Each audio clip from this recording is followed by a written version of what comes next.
All right, so in this video, we're going to talk about when you're given a table, how can you write a quadratic equation? So in order to do this, the very first thing that you should do, by the way, this is an exit ticket that we used in my class, and I think we also used it in Mrs. Ibrahim's other college prep class. First thing that you should do is you should identify on your table what are your x-intercepts and what is your y-intercept. So if we remember from the very first video, let's see if I have it. There it is. From the very first video, the x-intercepts are unique because the y value is always 0.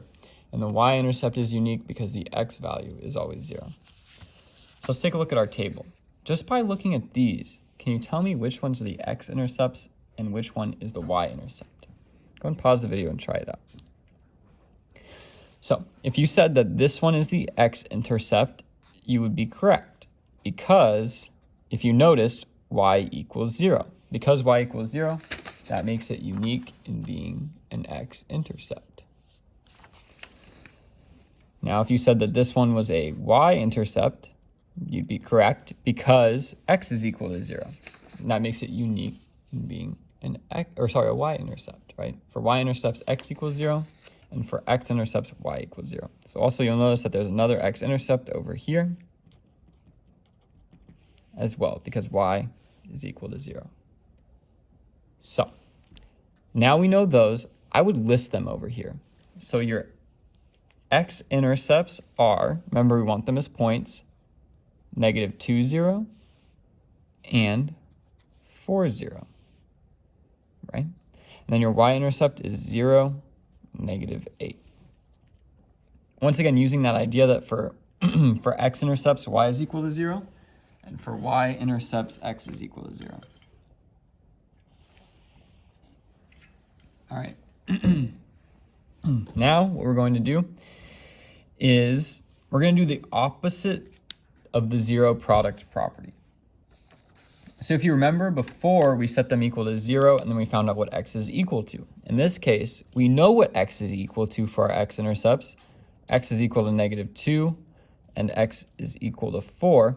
Now we're going to get it to equal 0. So we're going to move everything off of the right-hand side. So I'm going to add 2 to both sides. So I get x plus 2 equals 0, and then -4. Get x minus 4 equals 0. So these are my factors. So I can write my equation in factored form. Y equals x plus 2 times x minus 4. Now this isn't in standard form, and I want it in standard form. So what I need to do, remember standard form is the ax squared plus bx plus c. I want it in that form. So what I'm going to do is I'm going to use the box method, where we have x plus 2 and x minus 4. And then you multiply to find the inside. So x times x is x squared, x times -4 is -4x, 2 times -4 is -8, and 2 times x is 2x. I did that pretty quick, so take your time with it if you need it. But then what we're going to do is we're going to add up all the contents on the inside.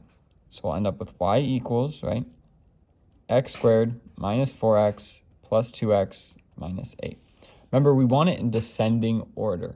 So start with the x squared, then the x, then the regular old number. We call that constant. So we get y equals x squared. Combine what you can.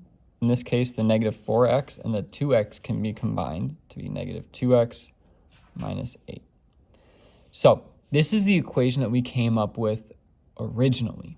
Now, what we need to do is we need to check that this equation that the points on this equation match the points on the table. The way that we're going to do that is the easiest one to check usually is the y-intercept. So does the y-intercept from my equation match the y-intercept on my table? Let's take a look. So my y-intercept on my equation, remember, it's just the c, because we have it in standard form now, is going to be -8.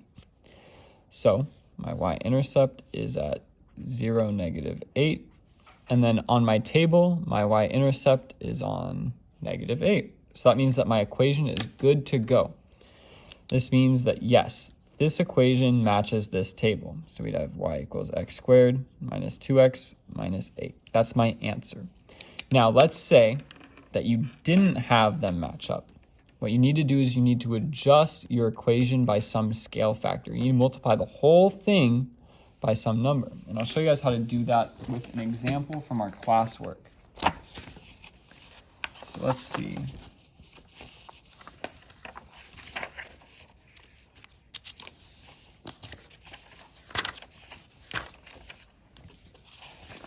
So looking at problem 540 from the classwork packet, we're going to do the same exact thing.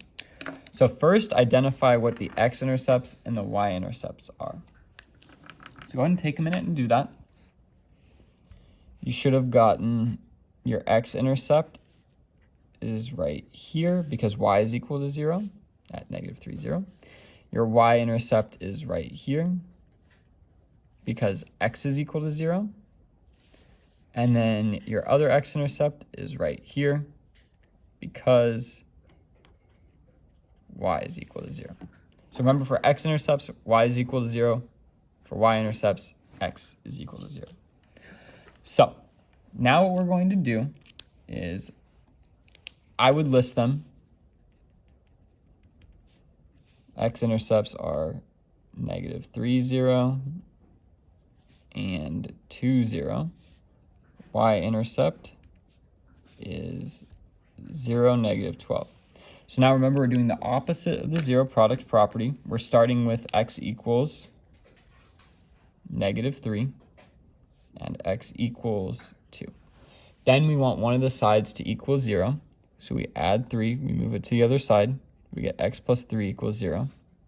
Subtract 2, we get x minus 2 equals 0. These are our factors. So what we end up with is y equals x plus 3 times x minus 2. Now what we need to do is we need to use the box method. We need to multiply these together. So let's go ahead and do that up here. So x plus 3 and x minus 2. So multiply to find the insides. So x times x is x squared, x times 3 is 3x, negative 2 times 3 is negative 6, and negative 2 times x is negative 2x.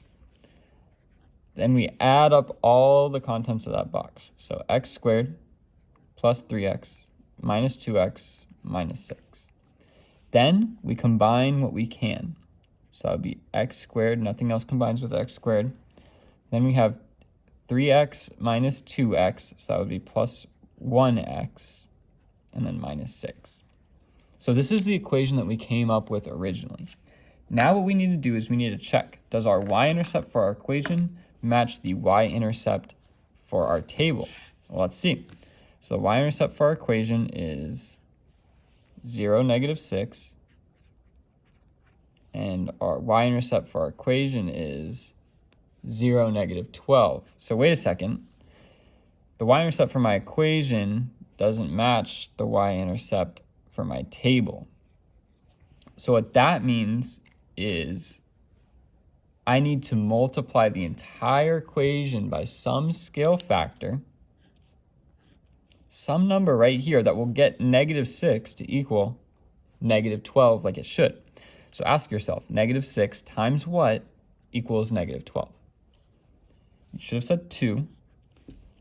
So there's a scale factor of 2 on this whole equation. Now just a side note, what if you're not given y-intercepts? That's okay. What you can do instead is you can plug in, say, 1 for x, and you should get negative 8. If you don't get negative 8, which goes along with the x, then that tells you you need to multiply by something in order to get there. So now what we need to do is we need to distribute this 2. So we get y equals 2x squared plus 2x minus 12. That is our answer. So this one was a little bit more difficult because our y-intercepts didn't match, but we made sure that it did with a scale factor. That's about all there is to it for writing quadratic equations. That about does it for this video.